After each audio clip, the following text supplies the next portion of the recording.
The Count of Monte Cristo by Alexandre Dumas, Volume 2, Chapter 41.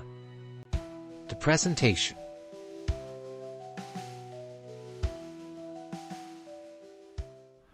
When Albert found himself alone with Monte Cristo, "My dear Count," said he, "allow me to commence my services as cicerone by showing you a specimen of a bachelor's apartment. You, who are accustomed to the palaces of Italy, can amuse yourself by calculating in how many square feet a young man who is not the worst lodged in Paris can live. As we pass from one room to another, I will open the windows to let you breathe." Monte Cristo had already seen the breakfast room and the salon on the ground floor. Albert led him first to his atelier, which was, as we have said, his favorite apartment. Monte Cristo quickly appreciated all that Albert had collected here: old cabinets, Japanese porcelain, oriental stuffs, Venetian glass, arms from all parts of the world. Everything was familiar to him, and at the first glance he recognized their date, their country, and their origin. Morcerf had expected he should be the guide. On the contrary, it was he who, under the Count's guidance, followed a course of archaeology, mineralogy, and natural history. They descended to the first floor. Albert led his guest into the salon. The salon was filled with the works of modern artists. There were landscapes of Dupré, with their long reeds and tall trees, their lowing oxen and marvelous skies, Delacroix's Arabian cavaliers, with their long white burnouses, their shining belts, their damasked arms, their horses, who tore each other with their teeth while their riders contended fiercely with their maces. Aquarelle of Boulanger, representing Notre Dame de Paris with that figure that makes the artist the rival of the poet. There were paintings by Diaz, who makes his flowers more beautiful than flowers, his suns more brilliant than the sun. Designs by Decamps, as vividly colored as those of Salvator Rosa, but more poetic. Pastels by Giraud and Muller, representing children like angels and women with the features of a virgin.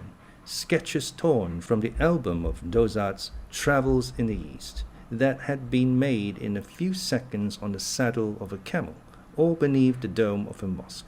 In a word, all that modern art can give in exchange as an recompense for the art lost and gone with ages long since past. Albert expected to have something new this time to show to the traveller, but to his great surprise, the latter, without seeking for the signatures, many of which, indeed, were only initials, named instantly the author of every picture in such a manner that it was easy to see that each name was not only known to him, but that each style associated with it had been appreciated and studied by him. From the salon they passed into the bedchamber. It was a model of taste and simple elegance. A single portrait, signed by Leopold Robert, shone in its carved and gilded frame. This portrait attracted the Count of Monte Cristo's attention, for he made 3 rapid steps in the chamber and stopped suddenly before it. It was the portrait of a young woman of 5 or 6 and 20, with a dark complexion and light and lustrous eyes, veiled beneath long lashes. She wore the picturesque costume of the Catalan fisherwomen, a red and black bodice, and golden pins in her hair. She was looking at the sea, and her form was outlined on the blue ocean and sky. The light was so faint in the room that Albert did not perceive the pallor that spread itself over the Count's visage, or the nervous heaving of his chest and shoulders. Silence prevailed for an instant, during which Monte Cristo gazed intently on the picture. "You have there a most charming mistress, Viscount," said the Count in a perfectly calm tone. "And this costume, a ball costume doubtless, becomes her admirably." "Ah, monsieur," returned Albert, "I would never forgive you this mistake if you had seen another picture beside this. You do not know my mother. It is whom you see here. She had her portrait painted thus 6 or 8 years ago. This costume is a fancy one. It appears, and the resemblance is so great that I think I still see my mother the same as she was in 1830. The Countess had this portrait painted during the Count's absence. She doubtless intended giving him an agreeable surprise, but strange to say, this portrait seemed to displease my father, and the value of the picture, which is, as you see, one of the best works of Leopold Robert, could not overcome his dislike to it. It is true, between ourselves, that Monsieur de Morcerf is one of the most assiduous peers at the Luxembourg, a general renowned for theory, but a most mediocre amateur of art. It is different with my mother, who paints exceedingly well, and who, unwilling to part with so valuable a picture, gave it to me to put here, where it would be less likely to displease Monsieur de Morcerf, whose portrait by Gros I will also show you. Excuse my talking of family matters, but as I shall have the honor of introducing you to the Count, I tell you this to prevent you making any allusions to this picture. The picture seems to have a malign influence, for my mother rarely comes here without looking at it, and still more rarely does she look at it without weeping. This disagreement is the only one that has ever taken place between the Count and Countess, who are still as much united, although married more than 20 years, as on the first day of their wedding. Monte Cristo glanced rapidly at Albert, as if to seek a hidden meaning in his words, but it was evident the young man uttered them in the simplicity of his heart. "Now," said Albert, "that you have seen all my treasures, allow me to offer them to you, unworthy as they are. Consider yourself as in your own house, and to put yourself still more at your ease, pray accompany me to the apartments of Monsieur de Morcerf, he whom I wrote from Rome an account of the services you rendered me, and to whom I announced your promised visit, and I may say that both the Count and Countess anxiously desire to thank you in person. You are somewhat blessé, I know, and family scenes have not much effect on Sinbad the sailor, who has seen so many others. However, accept what I propose to you as an initiation into Parisian life, a life of politeness, visiting and introductions." Monte Cristo bowed without making any answer. He accepted the offer without enthusiasm and without regret, as one of those conventions of society which every gentleman looks upon as a duty. Albert summoned his servant, and ordered him to acquaint Monsieur and Madame de Morcerf of the arrival of the Count of Monte Cristo. Albert followed him with the Count. When they arrived at the antechamber, above the door was visible a shield, which, by its rich ornaments and its harmony with the rest of the furniture, indicated the importance the owner attached to this blazon. Monte Cristo stopped and examined it attentively. "Azure 7 merlets, all placed bender," said he. "These are, doubtless, your family arms. Except the knowledge of blazons, that enables me to decipher them. I am very ignorant of heraldry. I, a count of fresh creation, fabricated in Tuscany by the aid of a commandery of St. Stephen, and who would not have taken the trouble had I not been told that when you travel much it is necessary. Besides, you must have something on the panels of your carriage, to escape being searched by the custom-house officers. Excuse my putting such a question to you." "It is not indiscreet," returned Morcerf, with the simplicity of conviction. "You have guessed rightly. These are our arms, that is, those of my father, but they are, as you see, joined to another shield, which has gules, a silver town, which are my mother's. By her side I am Spanish, but the family of Morcerf is French, and I have heard one of the oldest of the south of France." "Yes," replied Monte Cristo, "these blazons prove that. Almost all the armed pilgrims that went to the Holy Land took for their arms either a cross, in honor of their mission, or birds of passage, in sign of the long voyage they were about to undertake, and which they hoped to accomplish on the wings of faith. One of your ancestors had joined the Crusades, and supposing it to be only that of St. Louis, that makes you mount to the 13th century, which is tolerably ancient." "It is possible," said Morcerf. "My father has in his study a genealogical tree which will tell you all that, and on which I made commentaries that would have greatly edified Derzier and Jaucourt. At present I no longer think of it, and yet I must tell you that we are beginning to occupy ourselves greatly with these things under our popular government." "Well, then, your government would do well to choose from the past something better than the things that I have noticed on your monuments, and which have no heraldic meaning whatever. As for you, Viscount," continued Monte Cristo to Morcerf, "you are more fortunate than the government, for your arms are really beautiful, and speak to the imagination. Yes, you had ones from Provence and Spain. That explains. If the portrait you showed me be like the dark hue I so much admired on the visage of the noble Catalan, it would have required the penetration of Oedipus or the Sphinx to have divined the irony the Count concealed beneath these words, apparently uttered with the greatest politeness. Morcerf thanked him with a smile, and pushed open the door above, which were his arms, and which, as we have said, opened into the salon. In the most conspicuous part of the salon was another portrait. It was that of a man, from 5 to 38, in the uniform of a general officer, wearing the double epaulet of heavy bullion that indicates superior rank, the ribbon of the Legion of Honor around his neck, which showed he was a commander, and on the right breast the star of a grand officer of the Order of the Saviour, and on the left that of the Grand Cross of Charles III, which proved that the person represented by the picture had served in the wars of Greece and Spain, or, what was just the same thing as regarded decorations, had fulfilled some diplomatic mission in the two countries. Monte Cristo was engaged in examining this portrait with no less care than he had bestowed upon the other, when another door opened, and he found himself opposite to the Count of Morcerf in person. He was a man of 40 to 45 years, but he seemed at least 50, and his black moustache and eyebrows contrasted strangely with his almost white hair, which was cut short, in a military fashion. He was dressed in plain clothes, and wore at his buttonhole the ribbons of the different orders to which he belonged. He entered with a tolerably dignified step, in some light haste. Monte Cristo saw him advance towards him without making a single step. It seemed as if his feet were rooted to the ground, and his eyes on the Count of Morcerf. "Father," said the young man, "I have the honor of presenting to you the Count of Monte Cristo, the generous friend whom I had the good fortune to meet in the critical situation of which I have told you." "You are most welcome, monsieur," said the Count of Morcerf, saluting Monte Cristo with a smile. "And Monsieur has rendered our house, in preserving its only heir, a service which ensures him our eternal gratitude." As he said these words, the Count of Morcerf pointed to a chair, while he seated himself in another opposite the window.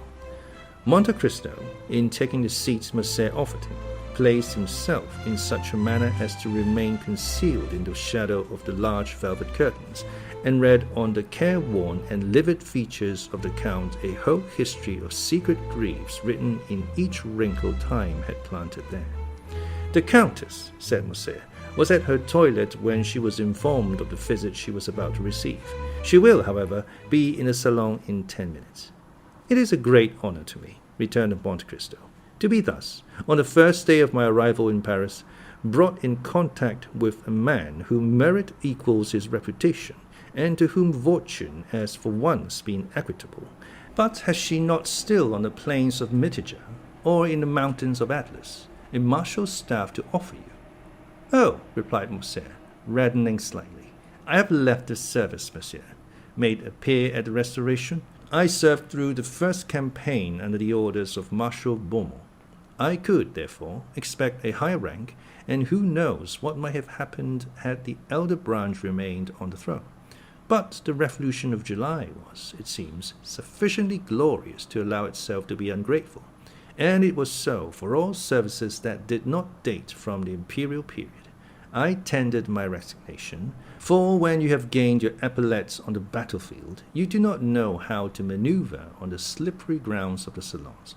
I have hung up my sword and cast myself into politics. I have devoted myself to industry. I studied the useful arts. During the 20 years I served, I often wished to do so, but I had not the time. These are the ideas that render your nation superior to any other," returned Monte Cristo. "A gentleman of high birth, possessor of an ample fortune, you have consented to gain your promotion as an obscure soldier, step by step. This is uncommon. Then become general, peer of France, commander of the Legion of Honor. You consent to again commence a second apprenticeship without any other hope or any other desire than that of one day becoming useful to your fellow creatures. This, indeed, is praiseworthy. Nay, more, it is sublime." Albert looked on and listened with astonishment. he was not used to see Monte Cristo give vent to such bursts of enthusiasm. Alas, continued the stranger, doubtless to dispel the slight cloud that covered Morcerf's brow, we do not act thus in Italy.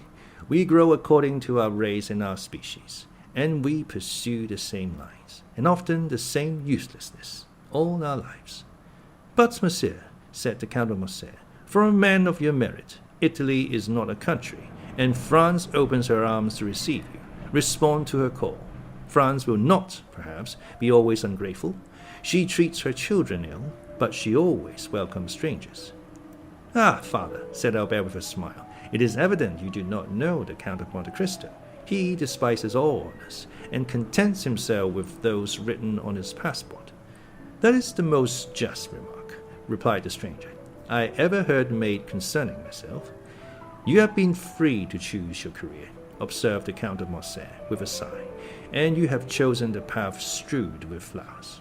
Precisely, monsieur, replied Monte Cristo with one of those smiles that a painter could never represent or a physiologist analyze. If I did not fear to fatigue you, said the general, evidently charmed with the Count's manners, I would have taken you to the chamber. There is a debate very curious to those who are strangers to our modern senators. I shall be most grateful, monsieur, if you will, at some future time, renew your offer. But I have been flattered with the hope of being introduced to the Countess, and I will therefore wait. Ah, here is my mother, cried the Viscount. Monte Cristo turned round hastily and saw Madame de Morcerf at the entrance of the salon, at the door opposite to that by which her husband had entered, pale and motionless. When Monte Cristo turned round, she let fall her arm, which for some unknown reason had been resting on the gilded door-post. She had been there some moments, and had heard the last words of the visitor. The latter rose and bowed to the Countess, who inclined herself without speaking. Ah, good heavens, madame, said the Count. Are you ill, or is it the heat of the room that affects you? Are you ill, mother? Cried the Viscount, springing towards her. She thanked them both with a smile. No, returned she, but I feel some emotion on seeing, for the first time, the man without whose intervention we should have been in tears and desolation. Monsieur, continued the Countess, advancing with the majesty of a queen, I owe to you the life of my son, and for this I bless you. Now, I thank you for the pleasure you give me in thus affording me the opportunity of thanking you as I have blessed you, from the bottom of my heart. The Count bowed again, but lower than before. He was even paler than Mercedes. Madame, said he, the Count and yourself recompense too generously a simple action. To save a man, to spare a father's feelings or a mother's sensibility, is not to do a good action, but a simple deed of humanity.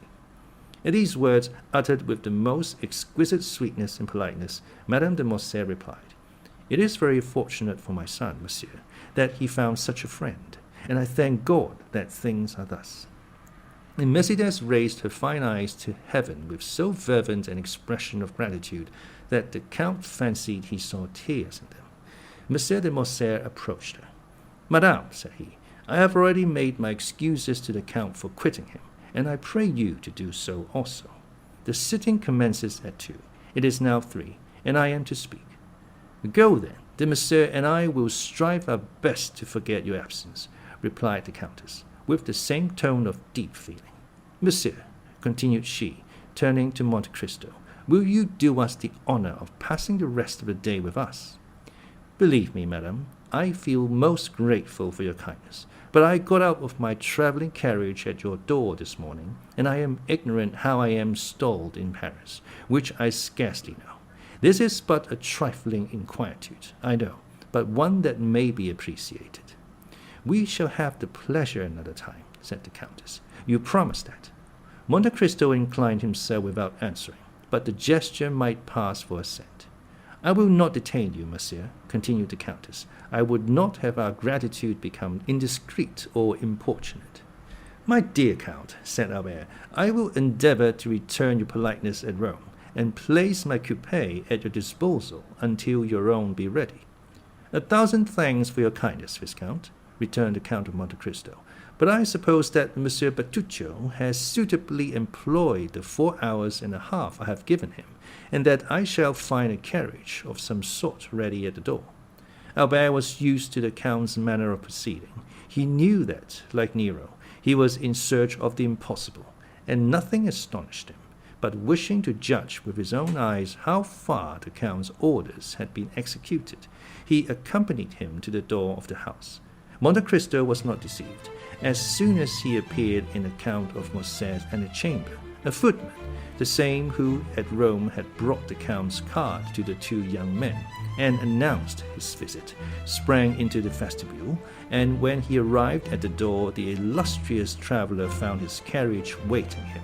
It was a coupé of Kohler's building, and with horses and harnesses for which Drake had, to the knowledge of all the lions of Paris, refused on the previous day 700 guineas. "Monsieur," said the Count to Albert, "I do not ask you to accompany me to my house, as I can only show you a habitation fitted up in a hurry, and I have, as you know, a reputation to keep up as regards not being taken by surprise. Give me, therefore, 1 more day before I invite you. I shall then be certain not to fail in my hospitality. If you ask me for a day, Count, I know what to anticipate. It will not be a house I shall see, but a palace. You have decidedly some genius at your control." "Ma foi, spread the idea," replied the Count of Monte Cristo, putting his foot on the velvet-lined steps of his splendid carriage, "and that will be worth something to me among the ladies." As he spoke, he sprang into the vehicle. The door was closed, but not so rapidly that Monte Cristo failed to perceive the almost imperceptible movement which stirred the curtains of the apartment in which he had left Madame de Morcerf. When Albert returned to his mother, he found her in the boudoir, reclining in a large velvet armchair, the whole room so obscure that only the shining spangle, fastened here and there to the drapery, and the angles of the gilded frames of the pictures, showed with some degree of brightness in the gloom. Albert could not see the face of the Countess, as it was covered with a thin veil she had put on her head, and which fell over her features in misty folds, but it seemed to him as though her voice had altered. He could distinguish amid the perfumes of the roses and heliotropes in the flower stands the sharp and fragrant odor of volatile salts, and he noticed in one of the chased cups on the mantelpiece the Countess's smelling bottle, taken from its shagreen case, and exclaimed in a tone of uneasiness as he entered, "My dear mother, have you been ill during my absence?" "No, no, Albert, but you know these roses, tuberoses, and orange flowers throw out at first, before one is used to them, such violent perfumes." "Then, my dear mother," said Albert, putting his hand to the bell, "they must be taken into the antechamber. You are really ill, and just now were so pale as you came into the room." "Was I pale, Albert?" "Yes, a pallor that suits you admirably, mother, but which did not the less alarm my father and myself." "Did your father speak of it?" inquired Mercedes eagerly. "No, madam, but do you not remember that he spoke of the fact to you?" "Yes, I do remember," replied the Countess. A servant entered, summoned by Albert's ring of the bell. "Take these flowers into the anteroom or dressing-room," said the Viscount. "They make the Countess ill." The footman obeyed his orders. A long pause ensued, which lasted until all the flowers were removed. "What is this name of Monte Cristo?" inquired the Countess, when a servant had taken away the last vase of flowers. "Is it a family name, or the name of the estate, or a simple title?" "I believe, mother, it is merely a title. The Count purchased an island in the Tuscan archipelago, and, as he told you today, has founded a commandery. You know the same thing was done for St. Stephen of Florence, St. George Constantinian of Parma, and even for the Order of Malta. Except this, he has no pretension to nobility, and calls himself a chance count, although the general opinion at Rome is that the Count is a man of very high distinction." "His manners are admirable," said the Countess, "at least, as far as I could judge in the few minutes he remained here." "They are perfect, mother, so perfect that they surpass by far all I have known in the leading aristocracy of the 3 proudest nobilities of Europe." the English, the Spanish, and the German. The Countess paused a moment. Then, after a slight hesitation, she resumed. You have seen, my dear Albert, I asked the question as a mother. You have seen Monsieur de Monte Cristo in his house. You are quick-sighted, have much knowledge of the world, more tact than is usual at your age. Do you think the Count is really what he appears to be? What does he appear to be? Why, you have just said, a man of high distinction. I told you, my dear mother, he was esteemed such. But what is your own opinion, Albert? I must tell you that I have not come to any decided opinion respecting him, but I think him a Maltese. I do not ask you of his origin, but what he is. Ah, what he is. That is quite another thing. I have seen so many remarkable things in him that if you would have me really say what I think, I shall reply that I really do look upon him as one of Byron's heroes, whom misery has marked with a fatal brand. Some Manfred, some Lara, some Werner, one of those wrecks, as it were, of some ancient family, who, disinherited of their patrimony, have achieved one by the force of their adventurous genius, which has placed them above the laws of society.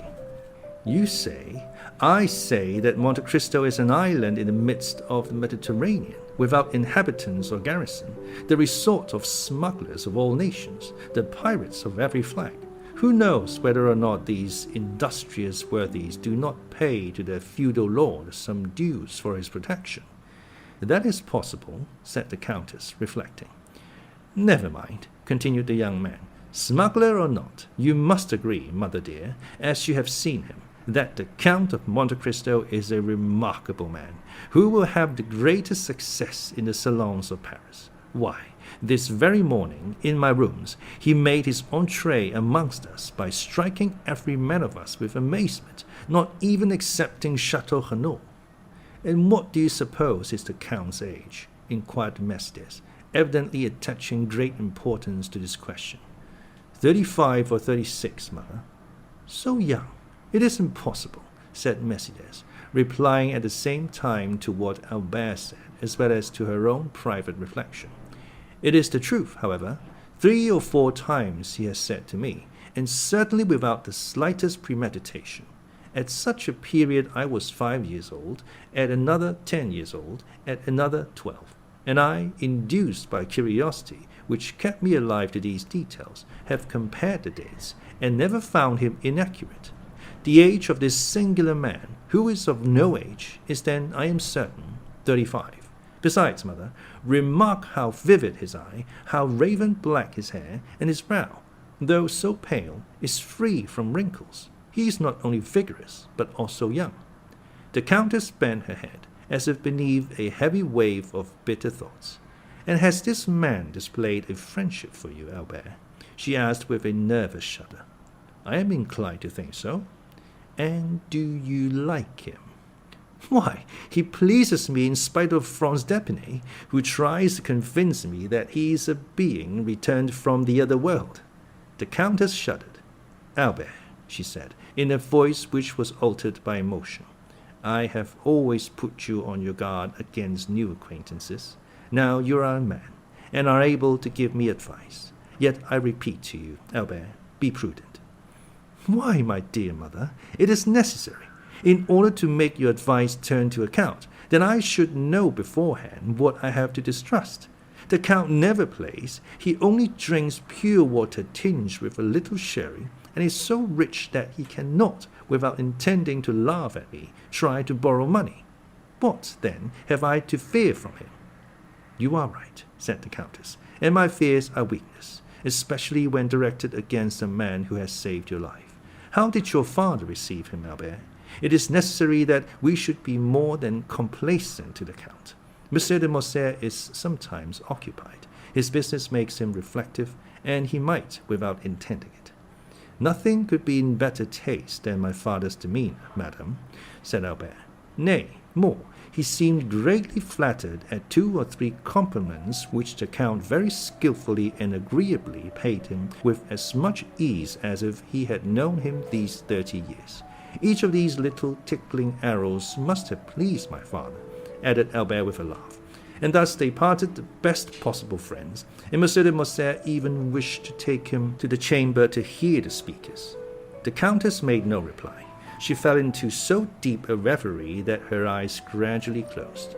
The young man, standing up before her, gazed upon her with that filial affection which is so tender and endearing with children whose mothers are still young and handsome. Then, after seeing her eyes closed and hearing her breathe gently, he believed she had dropped asleep and left the apartment on tiptoe, closing the door after him with the utmost precaution. "This devil of a fellow," he muttered, shaking his head. "I said at the time he would create a sensation here, and I measure his effect by an invaluable thermometer. My mother has noticed him, and he must therefore, perforce, be remarkable." He went down to the stables, not without some slight annoyance, when he remembered that the Count of Monte Cristo had laid his hands on a turnout which sent his bays down to second place in the opinion of connoisseurs. "Most decidedly," said he, "men are not equal, and I must beg my father to develop this theorem in the Chamber of Peers."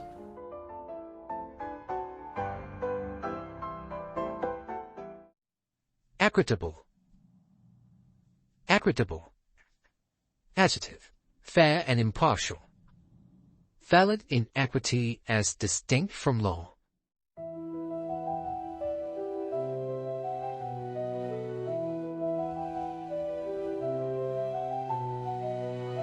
Chapter 42.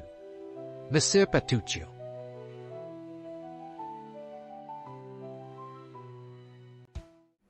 Meanwhile, the Count had arrived at his house.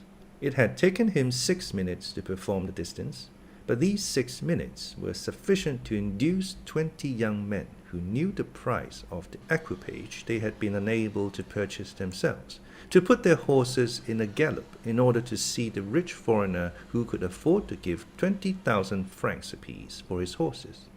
The house Ali had chosen, and which was to serve as a town residence to Monte Cristo, was situated on the right hand as you ascend the Champs-Élysées. A thick clump of trees and shrubs rose in the center, and masked a portion of the front. Around this shrubbery 2 alleys, like 2 arms, extended right and left, and formed a carriage drive from the iron gates to a double portico, on every step of which stood a porcelain vase filled with flowers. This house, isolated from the rest, had, besides the main entrance, another in the Rue de Ponthieu. Even before the coachman had hailed the concierge, the massy gates rolled on the hinges.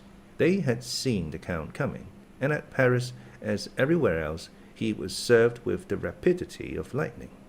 The coachman entered and traversed the half-circle without slackening his speed, and the gates were closed ere the wheels had ceased to sound on the gravel.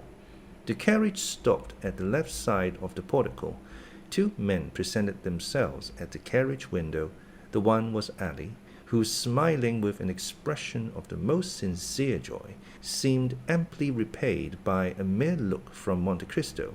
The other bowed respectfully, and offered his arm to assist the Count in descending. "Thanks, Messer Petruccio," said the Count, springing lightly up the 3 steps of the portico. "And the notary?" "He is in a small salon, Excellency," returned Petruccio. "And the cards I ordered to be engraved as soon as you knew the number of the house." "Your Excellency, it is done already. I have been myself to the best engraver of the Palais Royal, who did the plate in my presence. The first card struck off was taken, according to your orders, to the Baron Danglars, Rue de la Chaussée-d'Antin, number 7. The others are on the mantelpiece of your Excellency's bedroom." "Good. What o'clock is it?" 4 o'clock. Monte Cristo gave his hat, cane, and gloves to the same French footman who had called his carriage at the Count of Morcerf's, and then he passed into the small salon, preceded by Petruccio, who showed him the way. "These are but indifferent marbles in this antechamber," said Monte Cristo. "I trust all this will soon be taken away." Petruccio bowed. As the steward had said, the notary awaited him in the small salon. He was a simple-looking lawyer's clerk, elevated to the extraordinary dignity of a provincial scrivener. "You are the notary empowered to sell the country house that I wish to purchase, monsieur. asked Monte Cristo. Yes, Count, returned the notary. Is the deed of sale ready? Yes, Count. Have you brought it? Here it is. Very well. And where is this house that I purchased? Asked the Count carelessly, addressing himself half to Bertuccio, half to the notary. The steward made a gesture that signified, I do not know. The notary looked at the Count with astonishment. What? Said he. Does not the Count know where the house he purchases is situated? No, returned the Count. The Count does not know. How should I know? I have arrived from Cadiz this morning. I have never before been at Paris, and it is the first time I have ever even set my foot in France. Ah, that is different. The house you purchased is at Auteuil. At these words Bertuccio turned pale. And where is Auteuil? Asked the Count. Close by here, monsieur, replied the notary, a little beyond Passy, a charming situation, in the heart of the Bois de Boulogne. So near as that, said the Count, but that is not in the country. What made you choose a house at the gates of Paris, Monsieur Bertuccio? I, cried the steward with a strange expression. His Excellency did not charge me to purchase this house. If His Excellency will recollect, if he will think. Ah, true, observed Monte Cristo. I recollect now.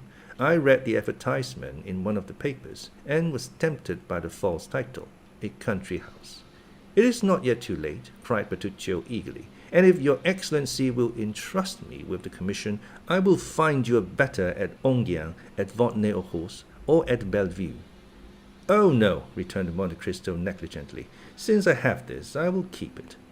And you are quite right, said the notary, who feared to lose his fee. It is a charming place, well supplied with spring water and fine trees, a comfortable habitation, although abandoned for a long time, without reckoning the furniture, which, although old, is yet valuable, now that old things are so much sought after.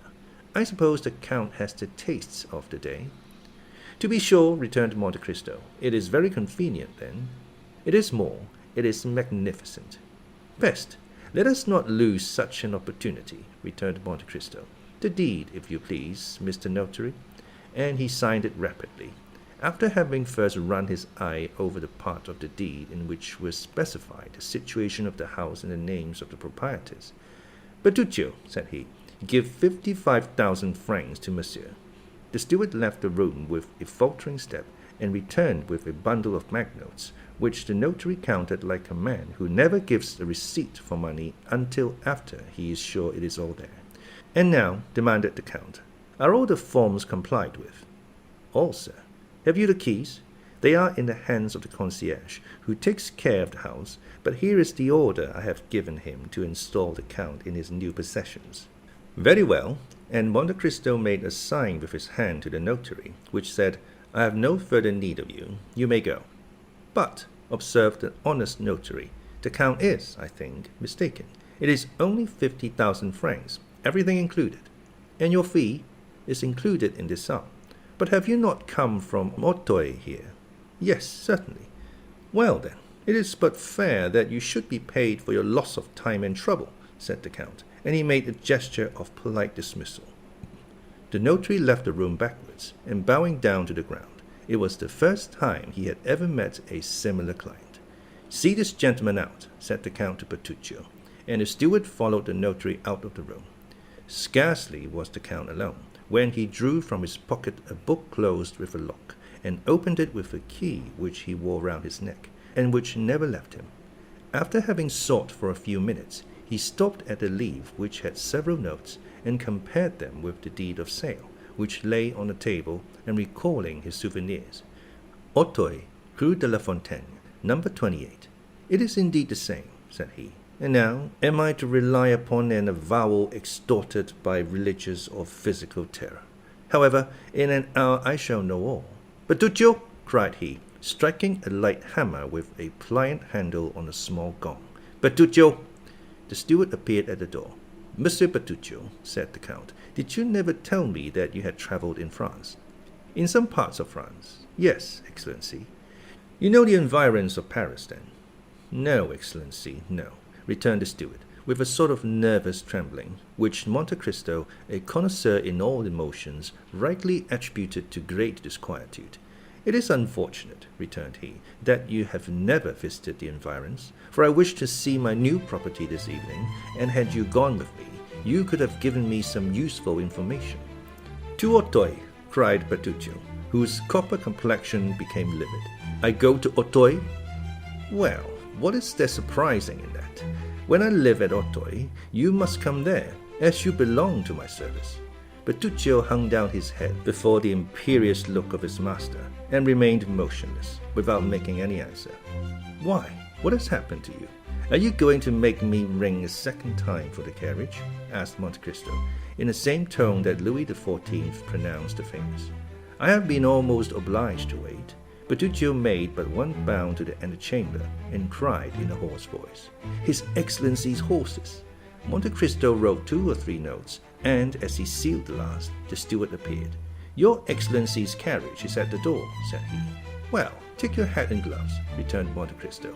"Am I to accompany you, Your Excellency?" cried Bertuccio. "Certainly.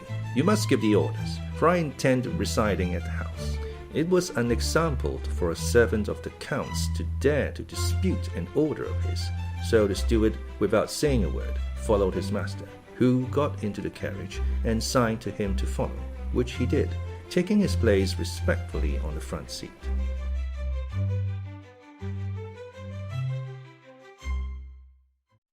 Scrivener. Scrivener. Now, a clerk, scribe, or notary, or a person who invested money at interest for clients and lent funds to those who wanted to raise money on security.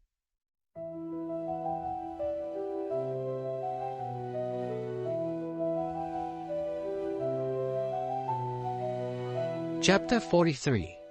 The House at Auteuil.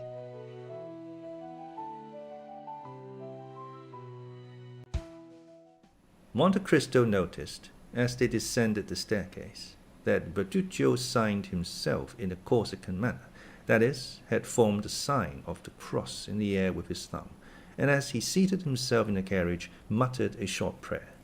Anyone but a man of exhaustless thirst for knowledge would have had pity on seeing the steward's extraordinary repugnance for the Count's projected drive without the walls, but the Count was too curious to let Bertuccio off from this little journey.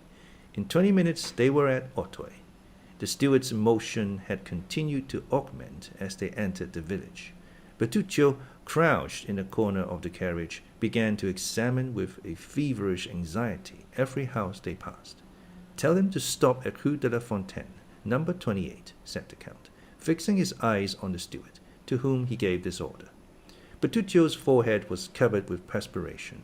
However, he obeyed, and, leaning out of the window, he cried to the coachman, "Rue de la Fontaine, number 28. Number 28 was situated at the extremity of the village. During the drive night had set in. The darkness gave the surroundings the artificial appearance of a scene on the stage. The carriage stopped. The footman sprang off the box and opened the door.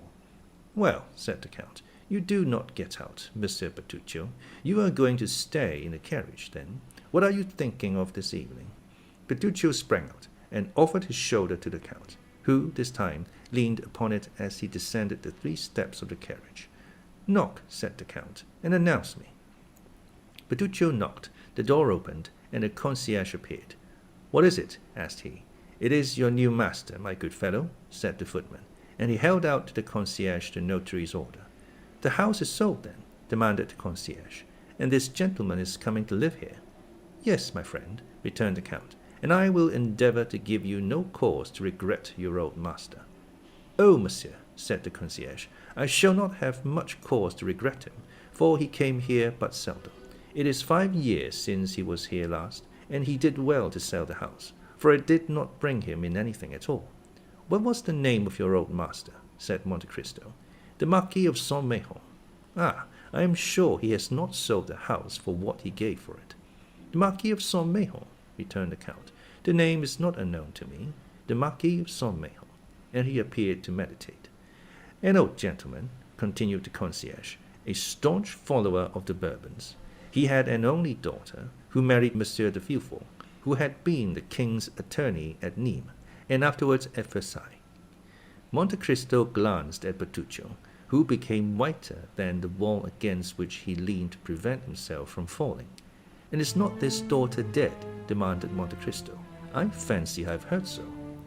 "Yes, monsieur, 21 years ago, and since then we have not seen the poor Marquis 3 times. Thanks, said Monte Cristo, judging from the steward's utter prostration that he could not stretch the cord further without danger of breaking it. "Give me a light. Shall I accompany you, monsieur?" "No, it is unnecessary. Bertuccio will show me a light." And Monte Cristo accompanied these words by the gift of 2 gold pieces, which produced a torrent of thanks and blessings from the concierge. "Ah, monsieur," said he, after having vainly searched on the mantelpiece and the shelves, "I have not got any candles." "Take one of the carriage lamps, Bertuccio," said the count, "and show me the apartments." The steward obeyed in silence, but it was easy to see, from the manner in which the hand that held the light trembled, how much it cost him to obey. They went over a tolerably large ground floor. The first floor consisted of a salon, a bathroom, and 2 bedrooms. Near one of the bedrooms they came to a winding staircase that led down to the garden. "Ah, here is a private staircase," said the count. "That is convenient. Light me, Monsieur Bertuccio, and go first. We will see where it leads to."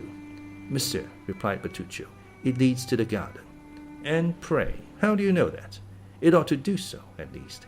"Well, let us be sure of that." Bertuccio sighed and went on first. The stairs did, indeed, lead to the garden. At the outer door the steward paused. "Go on, Monsieur Bertuccio," said the count.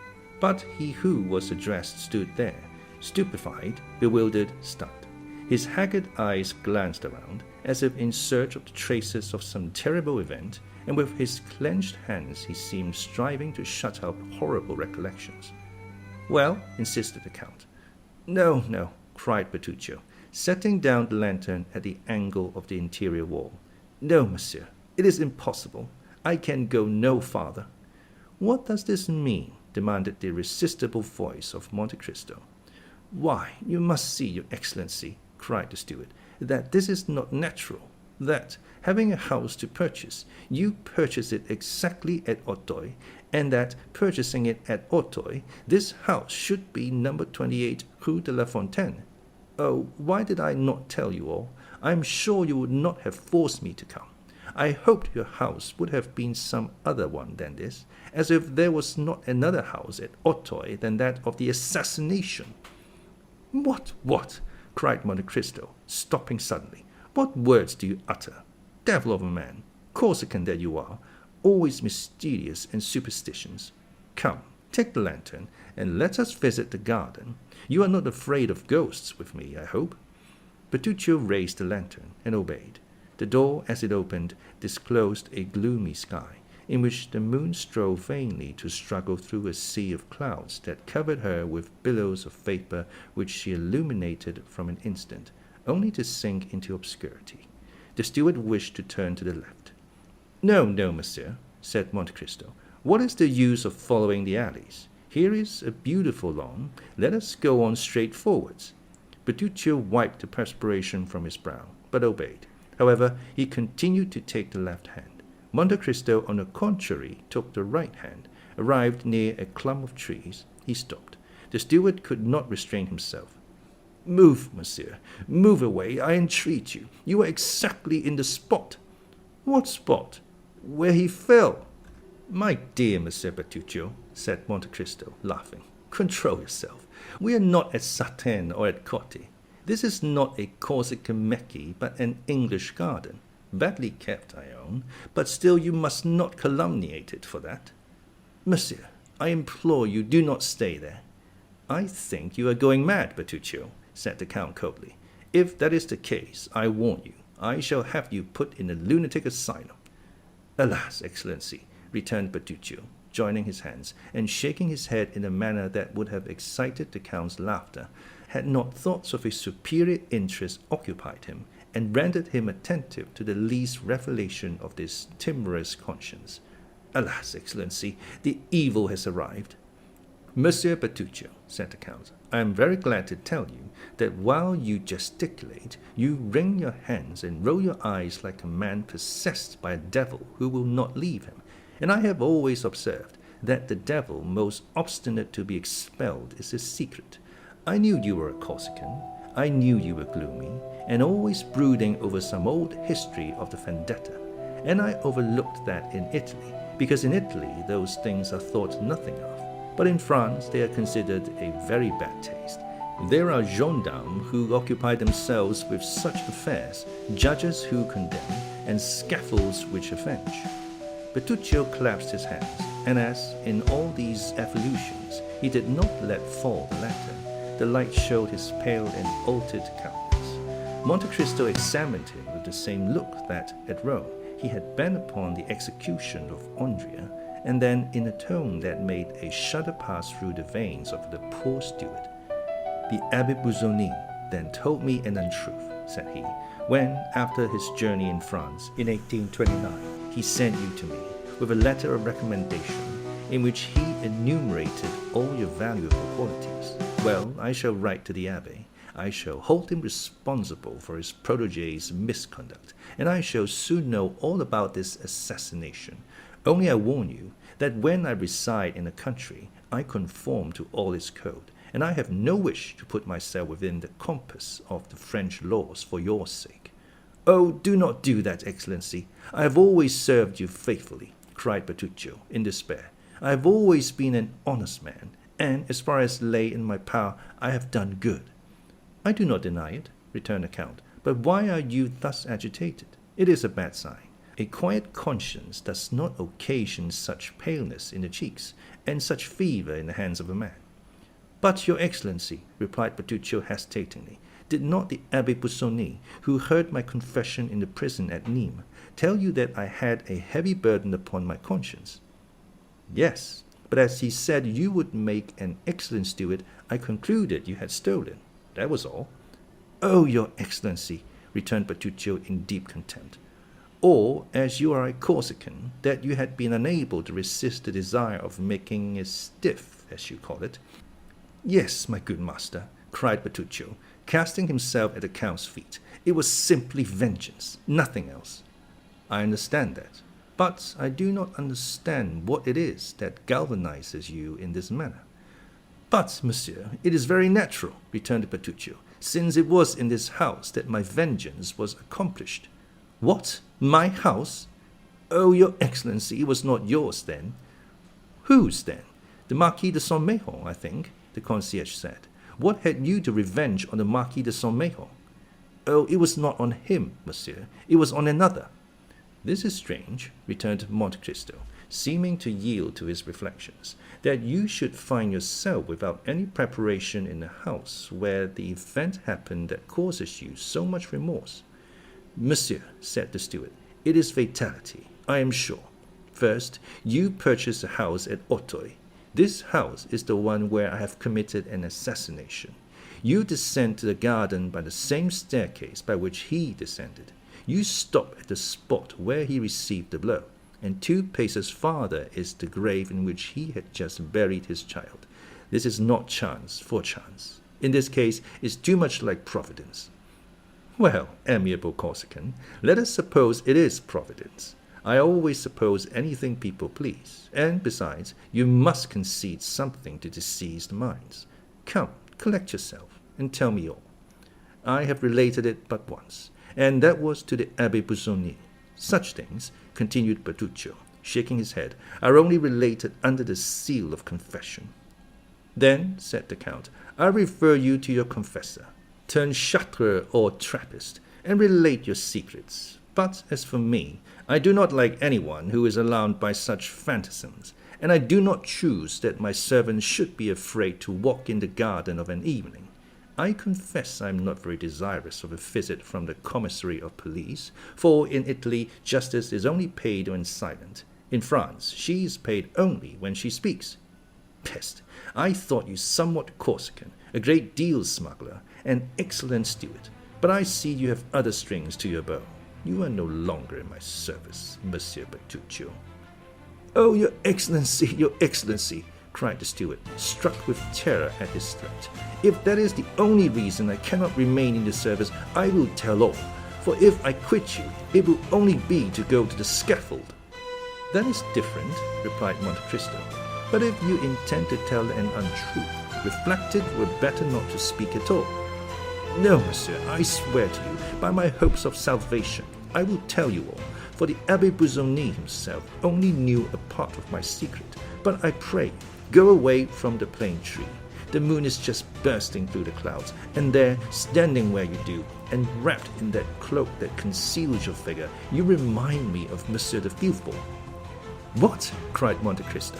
It was Monsieur de Villefort. Your Excellency knows him? The former royal attorney at Nîmes? Yes. Who married the Marquis of Saint-Méron's daughter?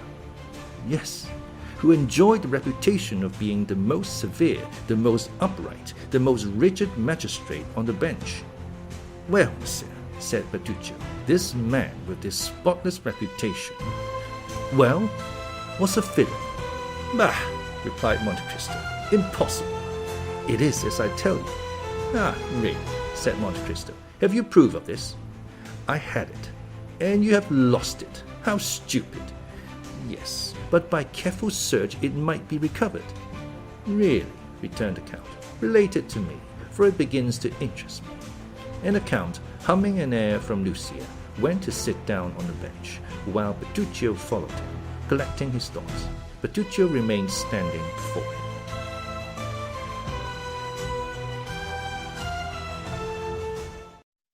Calumniate. Calumniate. Verb. Make false and defamatory statements about.